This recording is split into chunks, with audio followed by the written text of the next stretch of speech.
Hello बच्चों, कैसे आप सभी। Good evening to all students. तो बेटा आज हम वीडियो बना रहे हैं नीट 2025 के ऊपर।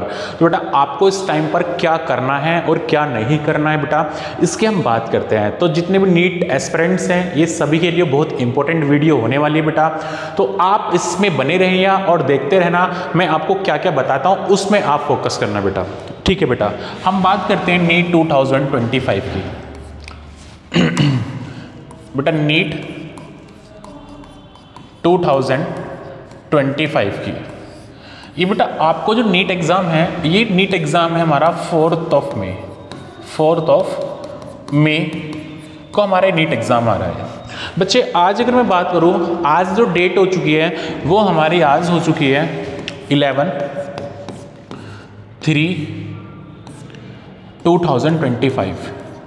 ये बेटा डेट है और आपके पास ये कितने डेज रह रहे हैं बेटा, आपके पास ये रह रहे हैं कि मार्च चला है, अप्रैल में बेटा अप्रैल में कितने डेज रह रहे हैं। अप्रैल में की अगर मैं बात करूं अब से, जो अप्रैल में डेज रह रहे हैं वो बेटा 19 डेज हैं। 19 डेज अप्रैल के हो गए बेटा, और हमारे 30 डेज इसके लगा लो।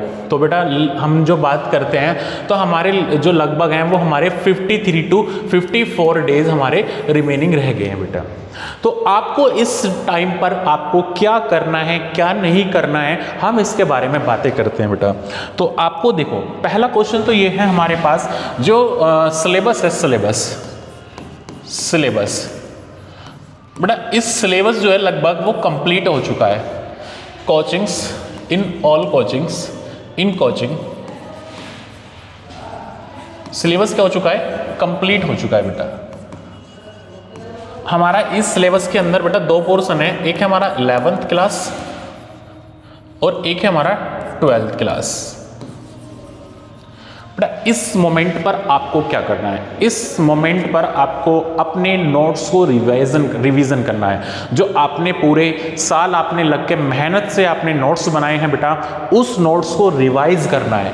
तो सबसे पहला क्वेश्चन, आपका सिलेबस कंप्लीट हो चुका है कोचिंग्स के अंदर, आपका 11th क्लास कंप्लीट है, आपका 12th क्लास कंप्लीट है बेटा। अब जो हमारा सिलेबस है उसको डिवाइड करो। हमारा जो एक हमारा आता है फिजिक्स आता है, एक हमारा केमिस्ट्री आता है, एंड देन बेटा आपकी एक जूलॉजी है और आपका एक बॉटनी सेक्शन है बेटा। तो आपको इन जो हमारा ये जो हमारे सिलेबस है, फिजिक्स का है, केमिस्ट्री का है, जूलॉजी का है, बॉटनी का है। तो बेटा इसकी आपको एक प्रैक्टिस करनी है, आपको इसके नोट्स रिवीजन करना है। जितना ज़्यादा आप नोट्स रिवीजन करोगे उतना ज़्यादा आप अपनी मार्क्स को सिक्योर करोगे। तो बेटा सबसे पहला आपके माइंड में क्या आना चाहिए, सबसे पहले आपको अगर आपको सिलेबस को देखना है, सिलेबस को रिवीजन करना है, तो सबसे पहले बेटा अपने नोट्स को रिवीजन करो। नोट्स रिवीजन, सबसे पहले आपको नोट्स को क्या करना है, रिवीजन करना है। जितना भी बेटा आपको पढ़ा दिया गया है, चाहे आपको फिजिक्स में पढ़ाया, चाहे वो केमिस्ट्री में, बायोलॉजी में, बॉटनी में, जूलॉजी में, तो उस सबसे पहले आपको अपने नोट्स को रिवीजन करना है। एंड देन बेटा आपको बायोलॉजी की तो NCERT पढ़नी है। बायोलॉजी NCERT बायोलॉजी की बेटा NCERT को आपको बार बार अगेन एंड अगेन रिविजिट करना है।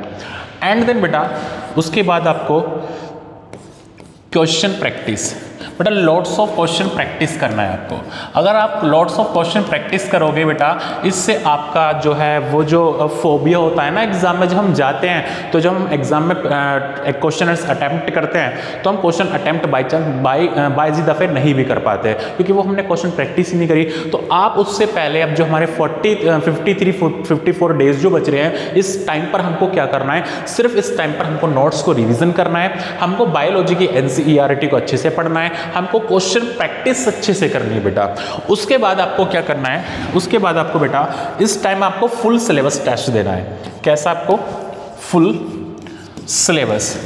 फुल सिलेबस टेस्ट देना है बेटा। इस फुल सिलेबस टेस्ट में आपको पता लगेगा अभी हमारा स्कोर कितना चल रहा है, तो आपको ये भी अप्लाई करना है। फिर बेटा उसके बाद जब आप टेस्ट दोगे तो उसके बाद आपको करना है टेस्ट एनालिसिस।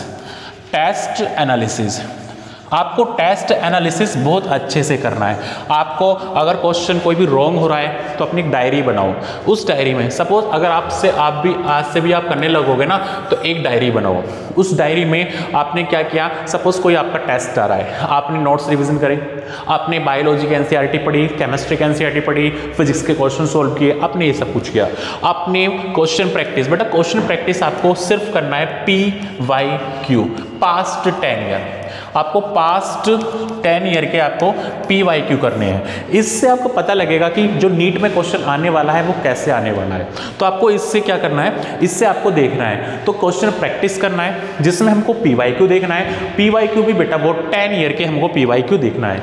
उसके बाद बेटा जो हमारा फुल सिलेबस टेस्ट है, इसको टेस्ट को देना है। अगर आप टेस्ट दोगे तो आपको पता लगेगा कि हमारा स्कोर कितना चल रहा है। उसके बाद बेटा ये जो टेस्ट एनालिसिस है, तुरंत देते के साथ ही आपको पता करना है कि हमारा क्वेश्चन गलत हुआ। जो भी गलत हुआ आपको इस टेस्ट बुकलेट जो आपकी डायरी है उसके अंदर नोट करना। तो आपको ये ऐसे करना है। उसके बाद जब आप नोट्स पढ़ोगे जब आप बायोलॉजी के नोट्स पढ़ते हो, मैं तो बायोलॉजी के बारे में बताऊंगा, ये आपको समझ में आया। अगर आप इतना फॉलो करोगे तो बेटा मैं गारंटी से बात बता रहा हूँ आपको कि जो हमारा आपका जो स्कोर है, आपका जो स्कोर है बेटा, वो आपका स्कोर जो है वो हमारा जो पेपर आता है 720 का, 720 का हमारा पेपर आता है। अगर मैं बात करूँ, अगर आपने इसको अच्छे से फॉलो कर लिया तो बायो के अंदर आप 340 प्लस मार्क्स आप अचीव कर सकते हो बेटा अच्छे से। और हम फिजिक्स की बात करें तो फिजिक्स में भी अच्छे से स्कोर कर सकते हो, केमिस्ट्री में भी अच्छे से स्कोर कर सकते हो। तो ये हम स्कोर कर सकते हैं। तो सिंपल सा रूल अपनाना, फॉलो करना है आपको। सबसे पहले आपको अपने नोट्स को रिविजन करना है, एनसीईआरटी को पढ़ना है। उसके बाद बेटा आपको क्वेश्चन प्रैक्टिस करनी है, पास्ट ईयर के 10 ईयर के क्वेश्चन सोल्व करने हैं। और आपको क्या करना है, आपको अपनी टेस्ट एनालिसिस करना है, टेस्ट देना है। तो आपको पता लगेगा कि हमारा स्कोर इतना चल रहा है। और बेटा अगर आप नहीं कर रहे हो ये सब कुछ, अगर आप ये सब कुछ बेटा नहीं कर रहे हो तो बेटा सिलेक्शन नहीं होने वाला है, फिर डॉक्टर नहीं बन पाने दो। डॉक्टर तभी बना जाएगा जब इन चीज़ को फॉलो किया जाएगा। चाहते हो ना आप सभी कि हमारे गले में स्टेथोस्कोप, हमारे पास एप्रॉन होना चाहिए, चाहते हो ना, तो ये तब होगा जब आप इसको फॉलो करोगे। बेटा मैं बोलता हूँ जो हमारा 4th में है, आप जब एग्जाम हॉल में जाओ तो आपको ये नहीं वर्ड आना चाहिए कि हम काश इस चीज़ को कर लेते तो हमारा सिलेक्शन हो जाता। तो बेटा उससे पहले आपको ये चीज़ करना है। अब बेटा अगर मैं बात बताऊँ, इस टाइम जो हमारा वो चल रहा है, हमारे में क्या है, हमारा जो हमारा टोटल मार्क्स का जो पेपर आने वाला है वो 720 मार्क्स का पेपर आने वाला है। बेटा नंबर ऑफ क्वेश्चंस की बात करूँ, नंबर ऑफ क्वेश्चंस की अगर मैं बात करूँ तो नंबर ऑफ क्वेश्चन हमारे टोटल बेटा 180 क्वेश्चंस आने वाले हैं नीट एग्जाम के अंदर। ठीक है, हमारे नंबर ऑफ क्वेश्चंस कितने आने वाले हैं, 180 क्वेश्चंस आने वाले हैं। और बेटा टाइम कितना है इसके अंदर, आपके पास इसके अंदर टाइम भी 180 मिनट होगा। कितना होगा, 180 मिनट टाइम होगा।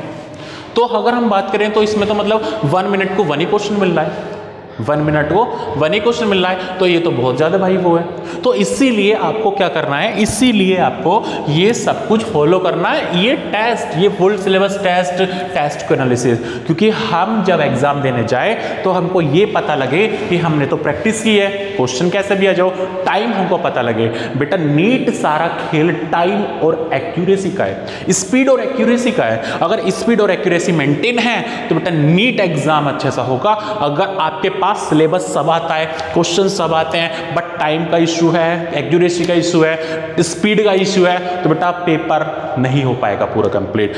तो इसको कंप्लीट करने के लिए अभी आपको मेहनत करना है, अभी आपको अच्छे से जी जान लगा देना है। भाई यही मंथ आपके पास 2 मंथ्स, इसमें आप अच्छे से तैयारी कर लो, फिर तो आप मजे ही मजे लोगे, फिर तो एंजॉय ही होगा। बेटा आई होप आपको ये वीडियो पसंद आई होगी। बेटा शेयर करना, लाइक करना, सब्सक्राइब करना। Thank you so much, will do all the best.